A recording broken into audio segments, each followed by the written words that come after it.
Hello friend, आज हम बना रहे हैं फ्लावर स्वीट्स। ये स्वीट जितना देखने में सुंदर है उतना ये खाने में भी टेस्टी है। चलिए फिर बनाते हैं कि ये स्वीट्स कैसे बनती है। हम यहाँ 2 कप मैदा ले रहे हैं, 1 पिंच नमक, 1/4 कप हम रिफाइंड ऑयल का यूज कर रहे हैं। 2 कप मैदे में इतना मोयन परफेक्ट है। ध्यान रखना है मेजरिंग का, नहीं तो ये अगर मोयन आपका ज़्यादा हो गया तो ये ऑयल में पकते समय बिखर सकते हैं। मोयन मैंने लगा लिया है। अब हम इसका डो तैयार कर लेते हैं। हमें डो सॉफ्ट नहीं लगाना है। डो जब थोड़ा सख्त होगा तभी ये फ्लावर अच्छे से बनेंगे। डो हमारा तैयार हो गया है। अब हम इसे 10-15 मिनट के लिए सेट होने के लिए रख देते हैं। अब यहाँ हम शुगर सिरप तैयार कर लेते हैं। हम यहाँ 1.5 कप चीनी का यूज कर रहे हैं। मैंने जितनी चीनी ली है उसका आधा हम पानी लेंगे। अब हम शुगर सिरप को पकाने के लिए रख देते हैं। लगभग चीनी गलने लगी है। अब इसमें हम 2-3 ड्रॉप नींबू के रस डाल देते हैं, जिससे चीनी में क्रिस्टल नहीं बनेंगे।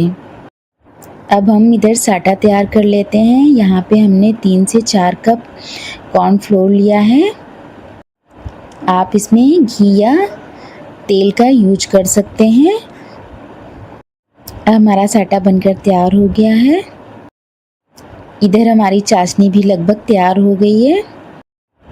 हल्का सा टार बनने लगा है। शुगर सिरप मेरा तैयार है।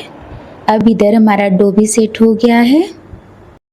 डो को हम मसल के चिकना कर लेते हैं। डो को हम 3 भागों में डिवाइड करेंगे।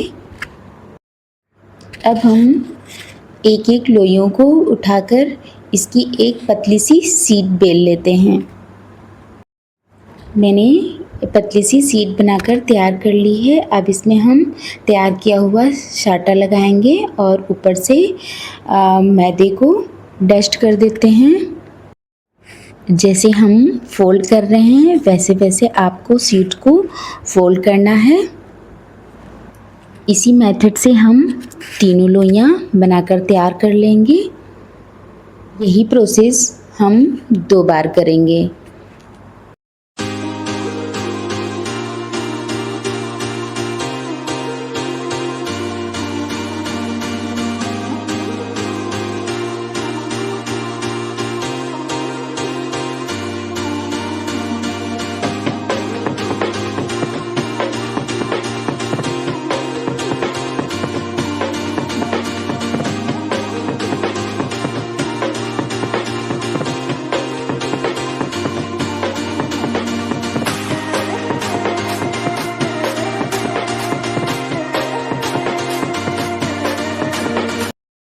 तीनों लोइयों को हम इसी प्रकार तैयार कर लेंगे। उसके बाद हम लोइयों को रेस्ट के लिए रख देंगे 10-15 मिनट के लिए। 10 मिनट हो गए हैं। अब हम लोई को उठाएंगे और इसको रेक्टेंगल शेप में बेल लेते हैं। उसके बाद हम शीट के सारे किनारे निकाल देते हैं, जिससे कि सारी परतें हमारी खुल जाएं। अगर आप किनारे नहीं काटेंगे तो इसकी परतें नहीं खुल पाएंगी। शीट को मैंने 20 से 2 पार्ट में डिवाइड कर दिया है। अब हम इसके छोटे छोटे स्ट्रिप्स कट कर लेते हैं। हम 4-4 स्ट्रिप्स उठाकर एक साथ इन्हें हम धागे से बीच में बांध देते हैं, मतलब जॉइंट कर देते हैं, ताकि ये ऑयल में बिखरे नहीं और हमारा फ्लावर का शेप अच्छा आए। ये धागा तभी निकलेगा जब आप इन्हें सर्व करेंगे। सभी को हम 20 से धागे से हम बांध देते हैं। चाहे तो आप चारों स्ट्रिप्स को अलग अलग कर सकते हैं। जब इन्हें हम ऑयल में छोड़ेंगे तो ऑयल बहुत ज़्यादा गर्म नहीं हो। हमें इन्हें लो टू मीडियम फ्लेम पर ही फ्राई करना है। देखिए ये स्ट्रिप्स फ्लावर का शेप कितना अच्छा ले रहे हैं। जब ये पूरी तरह ऑयल में घुल जाएं उसके बाद हम इन्हें पलट सकते हैं। हम इन्हें गोल्डन ब्राउन होने तक इन्हें फ्राई करेंगे। हम इन्हें धीरे धीरे पेशेंस के साथ फ्राई करेंगे, जल्दबाजी बिल्कुल नहीं करना है। अब हमारे फ्लावर गोल्डन ब्राउन हो गए हैं, हम इन्हें अलग थाली में निकाल लेते हैं।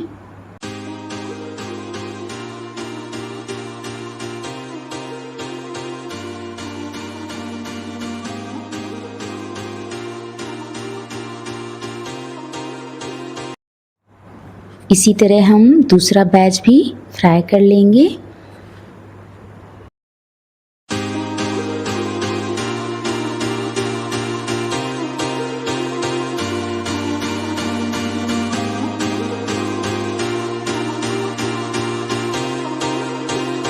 सभी फ्लावर को बनाकर मैंने तैयार कर लिया है। फ्लावर को हम गरम चाशनी में डिप करते हुए जाएंगे और अलट पलट के निकालते हुए जाएंगे। हमें इन्हें ज़्यादा देर सिरप में डालकर नहीं रखना है, क्योंकि यहाँ फ्लावर भी गरम है और चाशनी भी गरम है। शुगर सिरप को तुरंत एब्जॉर्ब कर लेती है। चलिए अब इन्हें हम प्लेटिंग कर लेते हैं सुंदर सी। हम इस फ्लावर स्वीट्स को पिस्ता से गार्निश किए हैं। पिस्ता से गार्निश करने के बाद हमारी स्वीट्स बहुत खूबसूरत और लजीज लग रही है। अगर रेसिपी पसंद आए तो आपको जो इन्हें बनाकर खिलाए आप उन्हें शेयर करें। Thanks for watching.